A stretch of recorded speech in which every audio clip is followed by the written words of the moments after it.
Cautious versus what? Busting in with a tank without warning?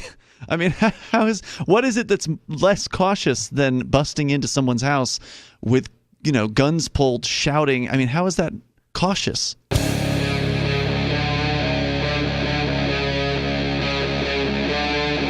Free Talk Live.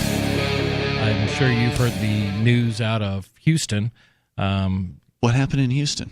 So basically what it was on the word of a confidential informant, some police officers went to serve a no-knock warrant or a simultaneous knock and go in the door of a couple in Houston. They burst through the door while screaming police and were quickly met with rounds from the person who lived there. Okay. As I think a lot of people would likely do if it were, I think it was early in the morning, and you heard screaming and your door being knocked open. Now, were these actual cops who were going through, or were these other criminals who were masquerading as police? In this instance, this was the actual police. Okay. They were serving a warrant because a confidential informant had told them that there were drugs in the house. Now, since they've got a chance to go through, all police were killed in this. What? Excuse me.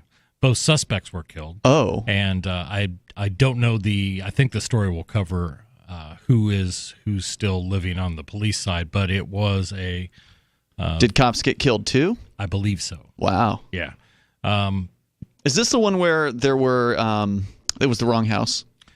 There's been some conjecture as to that, but the address of the building does match what was on the warrant. So we do know that, but that doesn't mean it was the right house. That's correct, or that there were ever any drugs there. And this comes to us from Reason.com. No-knock warrant for deadly drug raid describes heroin and a gun cops didn't find. Houston narcotics officers thought busting into the house without warning was the, quote, cautious approach. According to the search warrant authorizing... Yeah, exactly. And what? Cautious versus what? Busting in with a tank without warning?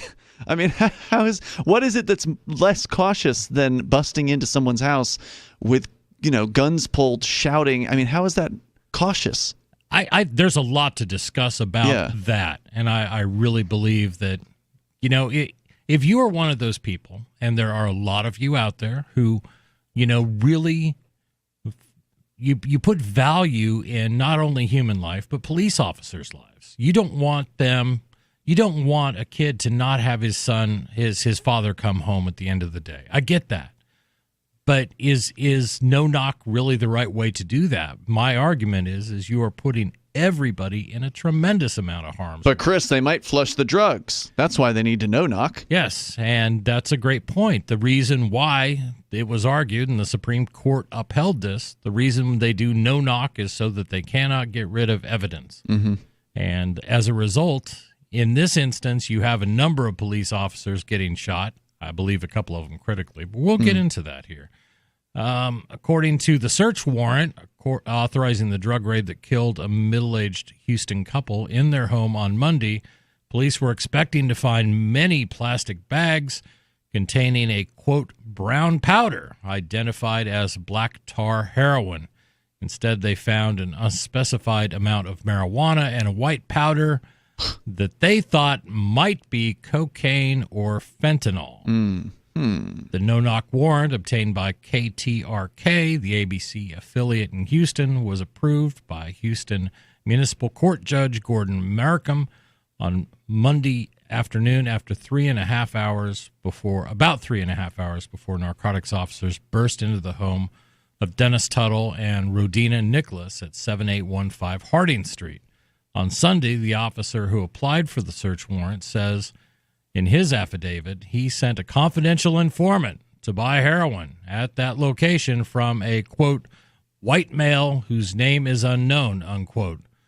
The CI emerged from the house with a quantity of brown powder, that's in quotes, and reported that he had seen more of it packaged in a, quote, in large containers, a large quantity of small baggies, unquote. So the cops sent their informant allegedly into this house? and made a buy. Allegedly to buy heroin. Allegedly, the CI said, yeah, I bought heroin, and there's a bunch more in there. It's all over the place.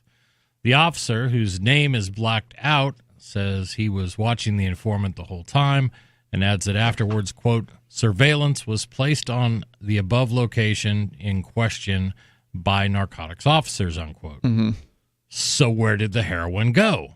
According to the affidavit, there were numerous bags in the house on Sunday, yet they had disappeared by the following evening, notwithstanding the police So they raided surveillance. by the next night. Right. Okay. After they had put surveillance in place. Allegedly, people were watching this house the whole time. Yeah. And they go in the next day, and there is nothing there.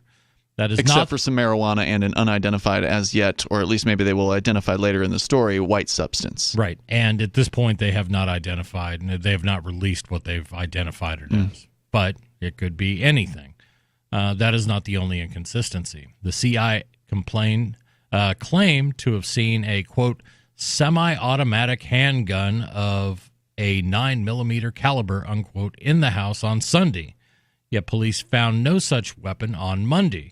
In addition to the .357 Magnum that Tuttle reportedly fired at the narcotics officers after they knocked down his door and killed his dog with a shotgun, Oh, man. police found 3 shotguns, a .22 rifle, and a Remington 700 bolt-action rifle. But this is Texas. That is a paltry amount of firearms. Yeah. It's a paltry amount of firearms for your average home in New Hampshire, I think. It's Texas, though. I mean, so it's not Sure. uncommon to find guns, I would imagine, in somebody's home. Right. And if people have a deer rifle, which is what a 700 Remington is, bolt-action rifle, they're likely going to have a shotgun.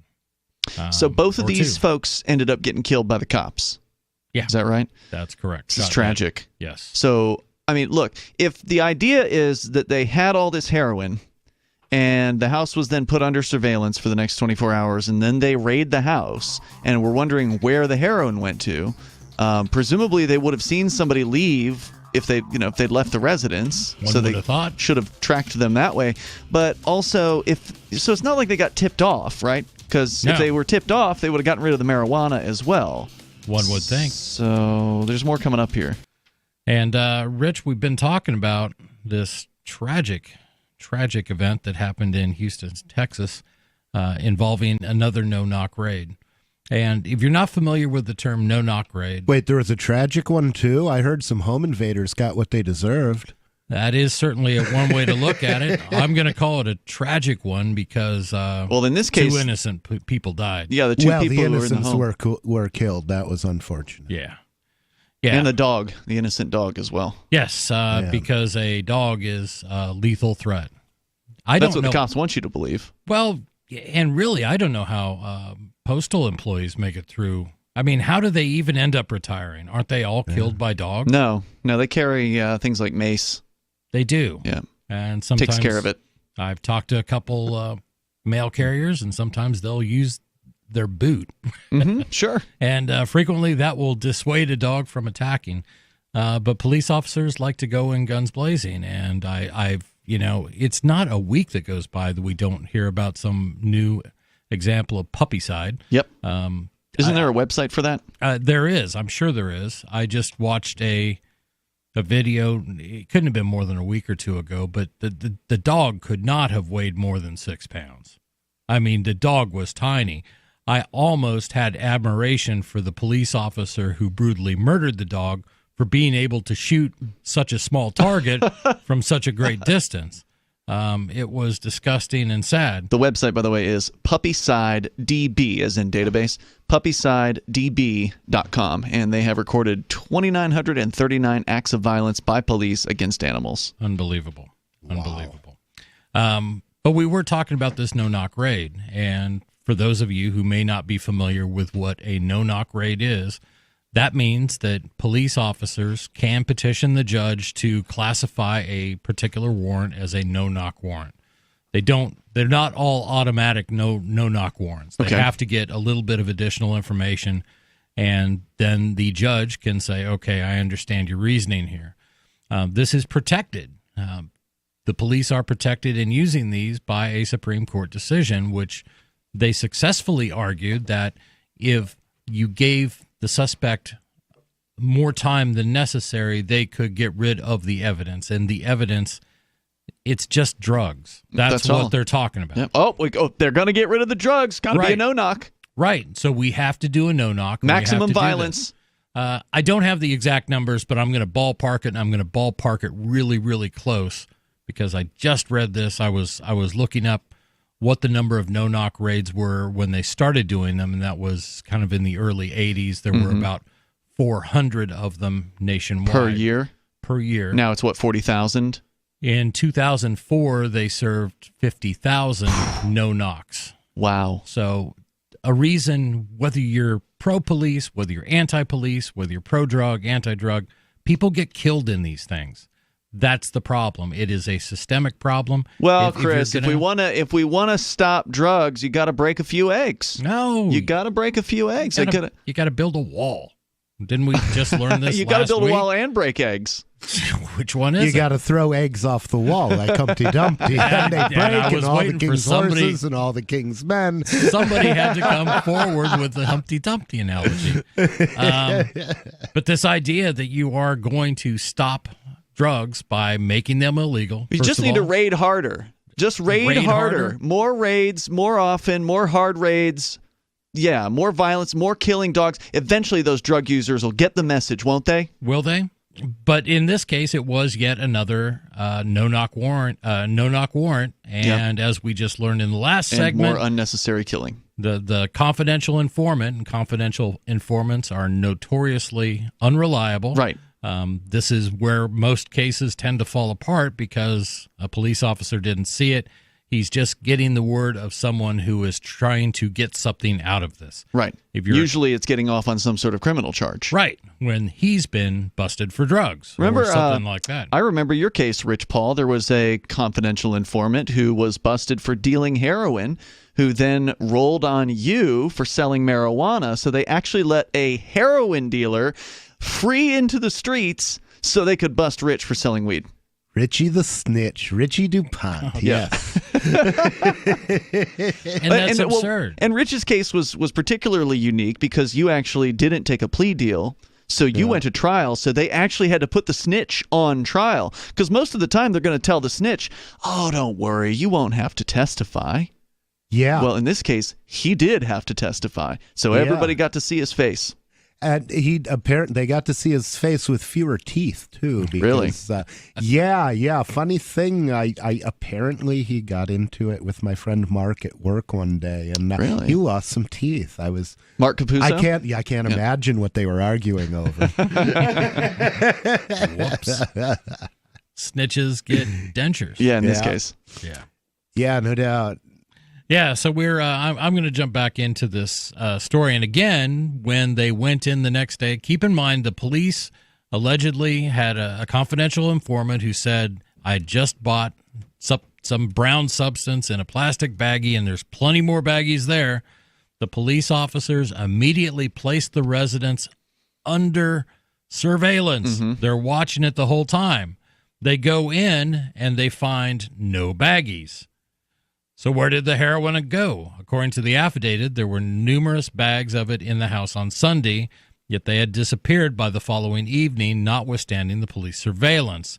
This is not the only inconsistency. The CI claimed to have seen, quote, a semi-automatic handgun of a 9mm caliber, unquote, in the house, and there was no such weapon there. They must have flushed it down the toilet. They must have. They did find his .357, which he allegedly fired at the narcotics officers as they were breaking his door down and killing his dog. Then eventually killing him. Yeah, and his girlfriend or wife or whatever. Yep. These things happen so often, and we don't talk about them very often, considering how often they go down. This one particularly bloodier than your typical ones. Yes, and regardless of what side you're on, if you're pro drug, okay, you're going to be upset because there was nobody harming anybody here. Right. But the police decided to come in with guns blazing, and this is what happens. And you don't have to be pro-drug for that. I don't necessarily. I mean, heroin is a bad thing. I don't approve of people using it. Right. I just don't approve of people killing other people for using it. And I don't care about the heroin when it comes down to violence. If you kick down another man's door without his permission, then you deserve a face full of hot lead. Right. Doesn't matter what the judge said. And I think most police supporters would agree with that too. They would agree that you own your home. Your home is your castle. And does that mean that you can just be literally people can knock down your door and shoot first and ask questions later? And that's the question. It is not something. I mean, there was so much written prior to the United States existing. English common law, the Magna Carta, all talking about overreaches of government and things that they attempted to put in place to prevent them. Oh, but that's before they had flush toilets. Flush toilets changed morality. What? Is that what it did? Well, without toilets, they couldn't flush the evidence. Gotcha. Never heard quite that take on it. Nope. But I'm going to finish up where we were discussing this story, and this has to do, again, with the no-knock raid that went down in Houston, Texas. Both quote-unquote suspects in this were shot dead by police officers, and a number of police officers were wounded, some seriously, when they tried to execute a warrant using a technique called no-knock. All of it is completely senseless, a total waste of life. And you just told me off the air these folks had lived there for 20 years. Yeah, it wasn't like they just moved into the neighborhood. It wasn't like people there didn't know them. And I think it stretches the incredulity a little bit to think that, oh my God, Bob and Wanda were massive heroin kingpins. Except there weren't no bags of heroin found. Right. And there was also no firearm that the confidential informant. Well, there were firearms. There were, but not like he had described it. He was very specific. A semi-automatic 9mm pistol. They didn't in find clear that. view. There wasn't one of those. Found a shotgun. They did. Found a rifle. They did. They did not find all sorts of baggies filled with brown black tar heroin, or what they suspected were that. And as this continues, as it turns out, well, now one of the questions that they didn't answer in the story is they said they sent a confidential informant in, and the CI ostensibly bought one of these bags of heroin. Right. Did they ever test that heroin, or did the CI put it up his nose, or shoot it up, or whatever it is that you do with a bag of black tar heroin? I don't know, and they haven't talked about it here. This is, I think, the second or third article on this that Reason's done, so I know they've covered more of the details in previous pieces, but these are all good questions. I mean, by the third article, I think we would have had some answers by now, but the police seem to be very tight-lipped about this, except to say, we're going out there, we're putting our lives on the line every single day, and to violate your rights. Why don't you appreciate it? I did not bring this story in, but the head of the police union in Texas, or at least in Houston, came out and said, I've had enough of you dirtbags calling us murderers and things like that, and we know who every one of you are. Wait, talking about his critics? Talking about critics of this particular case. Well, I'm one of them. That guy who called and said, hey, you're the reason we need AR-15s and M16s. That was me. Write that down. Does Rich's position strike you as a little bit strong? If so, call us at 855-450-FREE. Yeah, I don't know if we're going to get anybody calling in to support no-knock raids. I mean, are there actually people who think this was a good plan? Apparently the judge did. Besides the cops and besides the judge. Like actual people. Like people who behave like human beings. Oh, people, not pigs. Yeah. Right. And that's the whole thing. I mean, is this... I think anybody can say, you can certainly make the excuse that, well, if we do knock, they're likely going to flush the drugs, and that's our evidence. And if we're going to put these heroin dealing, 59-year-old couple in jail, then we have to catch them with it in their hands. People can wrap their heads around that because they've been convinced that there's a war on drugs, and they're convinced that this war is winnable despite the Are there fact still? that we've spent $1 billion It's over way more than that. 50 They managed years. to way more than- prosecute me based just on what they bought from me. They didn't have to do a no-knock raid. They arrested me in a parking lot. Right. Perfectly safe.